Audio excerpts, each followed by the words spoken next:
Muna Love kupitia ukurasa wake wa Instagram ameweza kuandika ujumbe mrefu kweli kweli kufuatia kile kilichotokea tarehe 29 mwezi wa 10 mwaka 2025 katika uchaguzi mkuu ambako kulitokea na maandamano aliyosababisha vifo kwa watu wengi sana waliokuwa wakiandamana na wasio ambao walikuwa hawaandamani.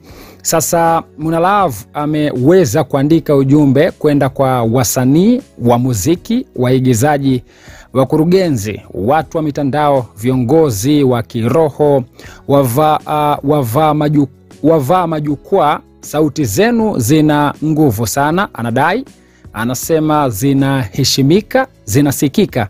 Tumia ushawishi wako sasa, paza sauti, omba kwa Mungu, simama na watu wako, tuwe sauti ya matumaini kwa taifa. Muna Love anasema wasanii na watu maarufu nchini, huu ni wakati wa kusimama na kuwa upande wa wananchi.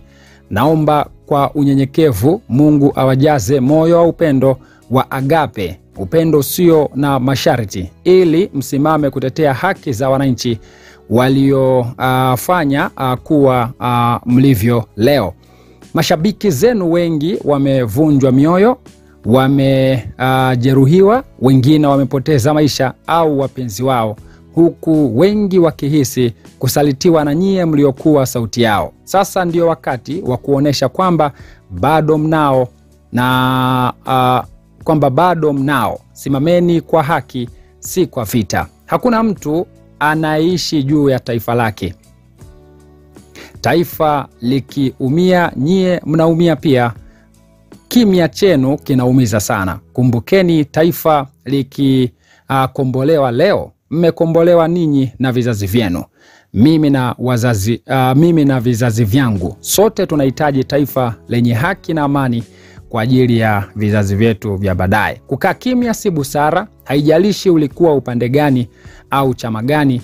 Hili si jambo la kisiasa, ni jambo la ubinadamu na uzalendo. Wasanii wa muziki, waigizaji, wakurugenzi, watu wa mitandao, viongozi wa kiroho, wavaa majukwaa, sauti zenu zina nguvu, zinaheshimika, zinasikika. Tumia ushawishi wako sasa, paza sauti, omba kwa Mungu, simama na watu wako. Tuwe sauti ya matumaini kwa taifa letu. Tusiogope kupaza sauti kwa amani na kwa heshima na kwa uzalendo. Maumivu haya yasiwe ya bure. So huo ni ujumbe ambao kaweza kuandika Muna Love.